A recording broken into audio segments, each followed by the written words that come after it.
बहुत क्रिटिसिज्म भी आया है मूवी के बाद, जो कि शायद पिछली फिल्म्स में इतना नहीं आया था, इस फिल्म में ज्यादा आया है। तो मेरे पापा ने मुझे एक दिन बहुत डांट लगाई थी, मतलब it's such a pure love story, pure one sided love story.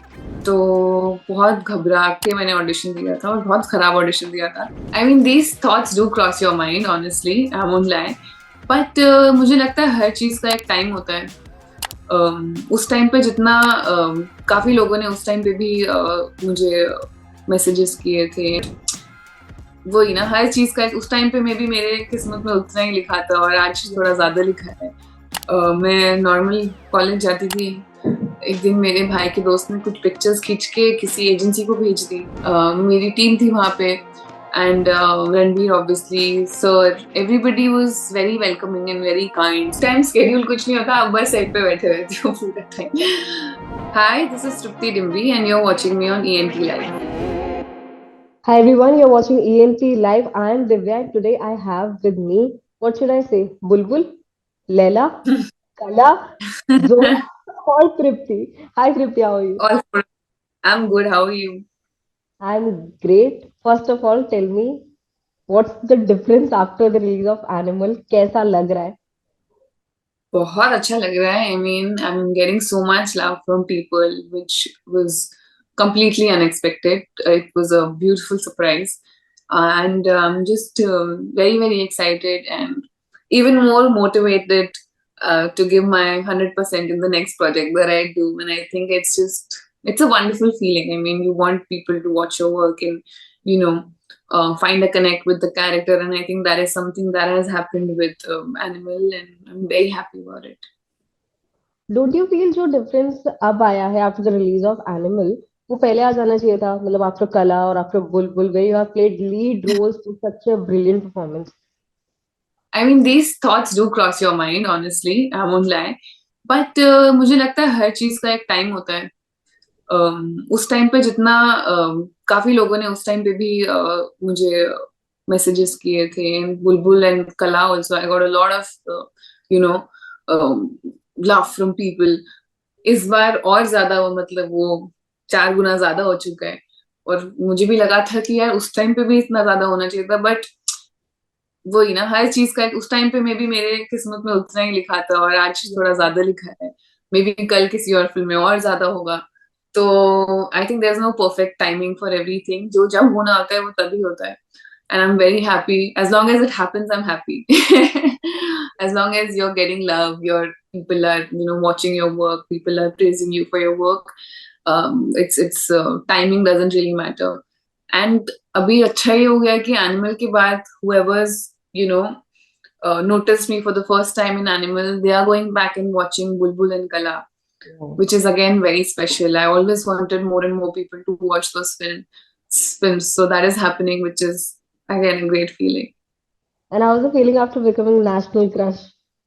I mean, it feels good only when people give you such tags. It's very cute of them, I would say. Okay, Tripti, tell me, when did you decided to become an actor? कब सोचा कि नहीं actor ही बनना है? And when all this started, कभी किसी ने family में मना किया कि नहीं pursue something else, कुछ और कर लो? कभी ऐसा ऐसा एक दिन नहीं था जब मैंने सोचा कि आज आपसे एक्टर बनना है। ये सब चीजें धीरे धीरे हुई मेरी लाइफ में। मैं नॉर्मल कॉलेज जाती थी, एक दिन मेरे भाई के दोस्त ने कुछ पिक्चर्स खींच के किसी एजेंसी को भेज दी और उन्होंने बुला लिया ऑडिशन के लिए। तो ऐसे करके प्रिंट शूट स्टार्ट किए तो वो फोटोज देख के किसी ने ऑडिशन के लिए बुला लिया। तो ऑडिशन दिया, तो एड शूट क्रैक किया।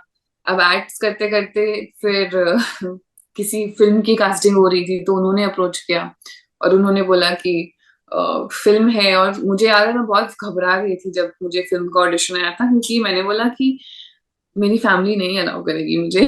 और मुझे मतलब एक्टिंग नहीं आती है, मतलब फिल्म का तो मैंने वो दूर का सपना होता है ना, आप सोचते भी नहीं हो इस सब के Right. बारे में। ऑफर होगी या ऑडिशन भी ऑफर होगा फिल्म का और आगे से आ रहा है ऑफर। तो बहुत घबरा के मैंने ऑडिशन दिया था और बहुत खराब ऑडिशन दिया था। उसके बाद मैं बॉम्बे शायद किसी एड का शूट कर रही थी, और मुझे कास्टिंग डायरेक्टर का फोन आया था, और उन्होंने कहा था, जोगी जी थे, उन कास्टिंग कर रहे थे पोस्टर बॉयज की, और उन्होंने बोला कि आपका ऑडिशन में लाइट अच्छी नहीं थी, आप यहाँ आके एक बार ऑडिशन दो, फिर देखते हैं क्या होता है। एंड बहुत घबराते हुए ही मैं ऑडिशन देने गई और दिया, और उन्हें पसंद आ गया लकीली। और बस पहली पिक्चर ऐसे ही क्रैक की मैंने। उसके बाद मुझे पता था कि धीरे धीरे इस सब के दौरान मतलब थोड़ा इंटरेस्ट तो आने लगा था। जी। सोचा नहीं था कि हो जाएगा, बट इंटरेस्ट जनरेट हो रहा था। एंड मैंने पेरेंट्स से भी बात की, और उन्होंने बोला कि नहीं, क्यों करनी है एक्टिंग, मतलब पूरे खानदान में कोई दूर दूर तक एक्टर नहीं है, पढ़ाई करो चुपचाप और मतलब get a job in Delhi, क्योंकि कोई अलग भी नहीं रहा है ना फैमिली से, and being a girl staying away from family, ना मुझे पता था वो कैसे करते हैं, ना उनको पता था कि कैसे करेगी ये, क्योंकि अब मैं ज्यादा किसी से बात भी नहीं करती थी, चुप चुप रहती थी। या। तो उनको भी लगा कि how will she survive there, and how will she survive in the industry that she is going for. But जब मुझे पोस्टर वॉइस मिली और मैंने अपने पेरेंट्स को बताया कि सनी देओल और बॉबी देओल के साथ फिल्म है, तो उनको थोड़ा कॉन्फिडेंस आया। उन्होंने कहा चलो at least she is going in the right direction, और अच्छी अपॉर्चुनिटी है, तो लेट्स नॉट मिस इट। और वहां से मेरा बॉम्बे शिफ्ट होने का रास्ता क्लियर हो गया, मतलब after that they allow gave me permission to go to Bombay. फिर बॉम्बे जाके वही स्ट्रगल, मतलब ऑडिशंस दो। उसी दौरान लैला मजनू के ऑडिशंस चल रहे थे, लैला मजनू ऑडिशन दिया। फिर उसमें जब फाइनली सिलेक्शन हुआ और मेन एक्टिंग शुरू की, तब पता चला कि एक्टिंग ज्यादा आती नहीं है और आ गए हैं एक्टिंग फील्ड में। फिर एक्टिंग वर्कशॉप्स ली, तब जाके थोड़ा एक्टिंग से एक्टिंग की नॉलेज आई, और थोड़ा प्यार हुआ एक्टिंग से। उसके बाद कीड़ा चढ़ा था एक्टिंग का, और उसके बाद फिर then I never look back. And ऐसा कब हुआ पहली बार कि रिकॉग्निशन मिला और आप बाहर गए हैं नॉर्मल प्लेस और किसी ने ऐसे देख के बोला कि ओह शी इज एन एक्ट्रेस या यू आर एन एक्ट्रेस? ये आई थिंक बुलबुल के बाद हुआ था। लैला मजनू के बाद कोई मुझे ज्यादा पहचाना नहीं रास्ते में, जिन्होंने देखी भी होती थी वो भी मुझे पहचान नहीं पाते थे, क्योंकि लुक बिल्कुल डिफरेंट थी लैला मजनू में, असली में मैं काफी अलग। इवन बुलबुल के बाद लोगों को, मतलब मैं रिसेंटली बैठी थी किसी ग्रुप में अपने फ्रेंड्स के साथ, and they were talking about Bulbul, and I was sitting there, and they didn't know that I was Bulbul. And my friends just laughed. They looked at me and they laughed, and they told them that she's the one. And they couldn't believe it. They made me, find pictures from the set and show it to them. So I was like, wow. But बुलबुल के बाद फिर भी काफी लोगों ने मुझे पहचाना, और कॉलोनी में जब मैं जाती थी अपनी बचपन की, तो वहां पे काफी लोग पहचानते थे। तो अच्छा लगता था। बाय द वे, अब तक इंडस्ट्री में अब तो हो गया है, काफी सारे प्रोजेक्ट्स कर लिए हैं। अब तक लर्निंग्स क्या हुई है, कुछ सीखा है? And specially we talk about animal, animal के बाद क्या कुछ नया सीखने को मिला है? सीखने को तो आई थिंक पूरी जिंदगी आप कुछ ना कुछ सीखते ही रहते हो। हर स्टेज पे आपको एक नया लेसन मिलता है, and as soon as you learn one thing there is another lesson for you ready to unfold. And पिछले कुछ सालों में यही सीखा है कि पेशेंस बहुत जरूरी है।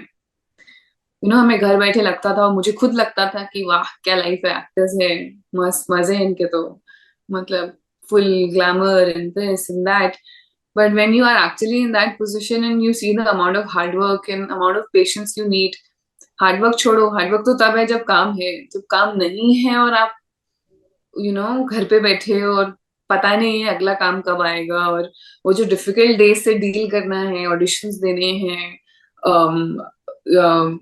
मीटिंग्स करनी है, क्या बोलना है मीटिंग्स में, किस तरीके की बातें करनी है, ये सब चीजों से डील करना थोड़ा मुश्किल हो जाता है। And I think you learn it only with time. मतलब इसका कोई क्विक फिक्स नहीं है कि आप एक दिन में सीख जाओगे या कोई कोर्स करके सीख जाओगे। आप वो गलतियां करते ही हो शुरू में।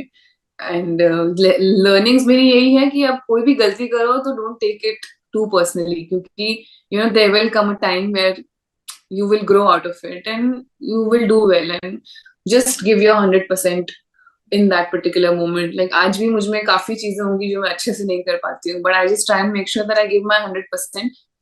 आगे मैं भी उनको बेटर कर सकूं, बट कोई और चीजें होंगी जिनमें मुझे प्रॉब्लम्स होंगी, तो वो चलता ही रहेगा।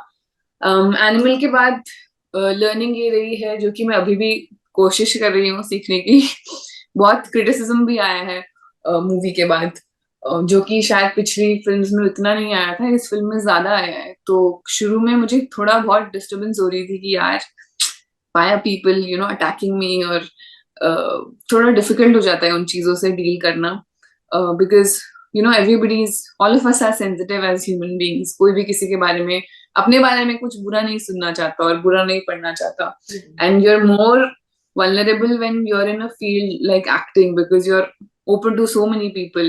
नॉर्मल लाइफ में आप 10 लोगों को जानते हो, उसमें इतना प्रॉब्लम होता है कि 10 में से 5 भी बुराई करते हैं तो चुभता है आपको। Right. Imagine as an actor, so many people when they talk, प्यार भी इतना ही मिलता है। मैं नहीं बोलूंगी कि उसकी खुशी नहीं होती, उसकी भी उतनी डबल खुशी होती है, बट जब क्रिटिसिज्म आता है ना वहां से तो चुभता जरूर है। So I am trying to deal with it for now क्योंकि I am also new to these things. तो it will take its time, but I am trying to find focus more on the positives than the negatives. Well, I got to know during the shoot of Animal, आपने straight 48 hours काम किया, आप animal के set पे भी थे और कहीं और भी शूटिंग चल रहा था, कैसे मैनेज होता है और फिर स्केड्यूल क्या रहता है उस टाइम में? उस टाइम स्केड्यूल कुछ नहीं होता, आप बस सेट पे बैठे रहते हो पूरा टाइम। क्योंकि हमने बहुत कोशिश की थी। Usually I don't like this form of working, क्योंकि मैं चाहती हूँ जब मैं सेट पे हूँ ना तो मैं पूरी तरीके से अवेयर रहूं कि मैं क्या कर रही हूँ। और जब आप सोते नहीं हो तो अवेयरनेस तो मतलब घास चरने गई, कुछ होता ही नहीं है, आप होश में ही नहीं हो। पर जब बहुत कोशिश की डेट शिफ्ट करने की, ये करने की, जब नहीं हुआ फाइनली, तो यही सोल्यूशन निकला कि 2 दिन डबल शिफ्ट करनी पड़ेगी, 6 to 6 here, 6 to 6 there, then again 6 to 6, then again 6 to 6। तो सोच के उस टाइम जब वो डेज आ रहे थे तो डर लग रहा था कि पता नहीं कैसे होगा। फर्स्ट डे तो निकल गया चलो, क्योंकि उतना तो हमको आदत होती है, हम इतना उठे ही रहते हैं। सेकेंड डे मेरी एक्चुअली बैंड बज गई थी, क्योंकि सेकेंड डे मैं सेट पे थी एंड मुझे कुछ समझ ही नहीं आ रहा था मैं क्या कर रही हूँ। एक तो जो दूसरे साइड पे मैं पहुंची थी, मैं अपनी लाइंस बोलते बोलते पास आउट हो गई थी, मतलब मैं किसी को क्यूज दे रही थी और in a second I was like out. तो डिफिकल्ट था, ऊपर से ठंड थी दिल्ली में। तो वो और उसने ऐड किया ट्रबल को। But in future I would like to avoid such situations because it's not ideal. I mean, it's not good for you as a person, it's not good for the crew because आप अपना 100% नहीं दे पा रहे हो set पे। तो क्या या फायदा है, मतलब आपका सीन खराब हो रहा है, आप फुल्ली उधर हो ही नहीं, आप मेंटली सोने का ही सोच रहे हो, लाइन्स और सीन के बारे में कुछ सोच ही नहीं रहे हो। तो कोशिश ये रहेगी मेरी कि मैं फ्यूचर में ये सब अवॉइड करूँ। आई मीन, ये कुछ, मैं इसको ऐसा प्राउड फील नहीं करती इस बारे में कि मैंने डबल शिफ्ट की। मुझे बुरा ही लगता है कि यार इन फ्यूचर हो सके तो मैं कितनी भी कोशिश करके अवॉइड करूंगी ये, क्योंकि बहुत काम पे फर्क पड़ता है। एंड अदरवाइज नॉर्मल डेज में what is the day routine of Tripti Dimri? Normal अगर कुछ काम हो तो मैं फिर उस दिन कुछ स्केड्यूल नहीं, मतलब जो चल रहा है वो चल रहा है, उस हिसाब से आई गो। बट अगर कुछ नहीं है करने को तो आई वेक अप बाय 8-8:30। देन मैं आराम से, मुझे शुरू में उठ के ना आधा घंटा चाहिए होता है, आधा 1 घंटा मिल जाए तो और भी अच्छा है। Just to sit by a window and have tea, that 1 minute, 1 hour or half an hour I need. After that I have breakfast and then I go for workout. कभी टेनिस खेलती हूँ मैं, तो कभी टेनिस क्लास चले जाती हूँ, जिस दिन नहीं हो पाती क्लास तो वर्कआउट कर लेती हूँ। उसके बाद कुछ एक दो काम निपटाने होते हैं तो वो करके लंच करके then I like to take afternoon nap. I love afternoon naps. तो 1 घंटा I take a nap and then I wake up, and शाम को I have to go out, like I have to get out and just go for a walk. So I do that and then I come back, eat dinner, watch a film, और कभी अगर friends free हैं तो I go meet them and I come back home and sleep. And one question जिसमें मैं personally बहुत interested हूँ जानने में, what is your skin care routine, how you glow so much? इसका मेरे पेरेंट्स को जाता है, उनकी स्किन बहुत अच्छी है। उन्होंने बहुत पहाड़ी खाना है, तो उनकी स्किन अच्छी थी तो शायद हमारी भी अच्छी हो गई, हम तीनों की, भाई बहन की। Great, coming back to animal, ये बताओ आप के एनिमल के सेट पे whom you were the most comfortable, किससे अच्छा बॉन्ड बना सबसे ज्यादा, किससे सबसे ज्यादा मजा आया? I think I was comfortable with everybody. Mostly हमारे सीन्स इंटेंस थे, तो ना काफी ऐसा होता है ना, जब इंटेंस सीन्स होते हैं तो आप ज्यादा हंसी मजाक नहीं कर सकते ऑफ सेट, क्योंकि वो जोन ब्रेक हो जाता है। मेरी टीम थी वहां पे, and Ranbir obviously, sir, everybody was very welcoming and very kind. So ऐसा कोई एक नहीं था जिसके साथ मैंने बहुत ज्यादा टाइम स्पेंड किया या बहुत ज्यादा कंफर्टेबल थी। सबके साथ इक्वली, सब साथ में ही बैठते थे। जब सीन कट होता था तो साथ में ही जाके सब देखते थे और बातें करते थे कि और क्या कर सकते हैं सीन के बारे में। और मैं 5-7 दिन ही थी सेट पे, तो ज्यादातर यही होता था, मतलब we would spend time with everybody together. Oh, great. Well, I was reading an article about you जहाँ पे ये लिखा था कि जब आपके एक स्टेटमेंट था उसमें कि जब मैं 5-6 साल की थी तब एक सेलिब्रिटी थे जिनसे मुझे शादी करनी थी। वो कौन सेलिब्रिटी है और वो ऐसा क्यों था, क्या अब भी ऐसा है? अब तो नहीं ऑब्वियसली, मतलब उस टाइम बचपन में क्या अक्ल भी नहीं थी कुछ। और होता है ना वो, you are start watching films. तो शाहरुख सर मुझे बहुत पसंद थे, मतलब I was a huge fan. And मैं सबको बोलती थी कॉल, और बच्चे जब बोलते हैं ना ऐसी चीजें तो लोगों को क्यूट लगती है, तो लोग, मैं शायद बोलती भी नहीं थी प्रॉपरली, बोलना भी नहीं सीखा था और ये सब बोलती थी। और बार बार लोग मुझसे बुलवाते थे क्योंकि उनको क्यूट लगता होगा सुनने में। तो ऐसे करते करते बात फैल गई थी और मेरे पापा ने मुझे एक दिन बहुत डांट लगाई कि तुम्हें पता भी है शादी का मतलब क्या होता है, मतलब कुछ भी मत बोलो, जाके ये बोलो I am a fan, don't say I want to get married. और अगर शाहरुख खान की किसी एक मूवी में if you wish you were there तो कौन सी मूवी होती वो? कभी हाँ कभी ना, I wish. That's your favourite? That's my favorite Shah Rukh Khan film. There are many Shah Rukh Khan films that are my favorite, but कभी हाँ कभी ना की बात ही अलग है। मतलब it's such a pure love story, pure one-sided love story. बहुत ही thin line है उसमें between friendship and love, and it's heartbreaking in the end. तो वो मेरी बहुत बहुत मासूम भी, it's a very sweet love story I would say. तो yeah, for me it's that one. And talking about future, who would you love to work with? One male actor and one female actress, and one director too. One director, female actor, I would love to work with Alia. Oh, She, I believe, is brilliant. I mean, उनका भी अपने craft पे काफी अच्छा hold है। And, जिस तरीके से वो एक स्टूडेंट ऑफ द ईयर में अच्छा कर जाती है और फिर गंगूबाई में अच्छा कर जाती है, आई मीन समझ नहीं आता देखने वाले को कि who is she actually, and how can she play such different roles with such great conviction. तो for me it's her. Male actors में मैंने जो 2-3 मैनिफेस्ट किए थे उनके साथ तो कर लिया काम। अब I have to find a new one. कौन शाहरुख सर के साथ मैनिफेस्ट अभी किया तक, था? तो शाहरुख सर के साथ काम करना चाहूंगी। And directors there are many यार। देयर इज मेघना Gulzar, there is Imtiaz Ali, there is Anurag Kashyap, so many. I mean एक एक का नाम लेना जस्टिस नहीं करेगा मेरे आंसर के लिए। और मैनिफेस्ट किसके साथ किया था जो हो गया है?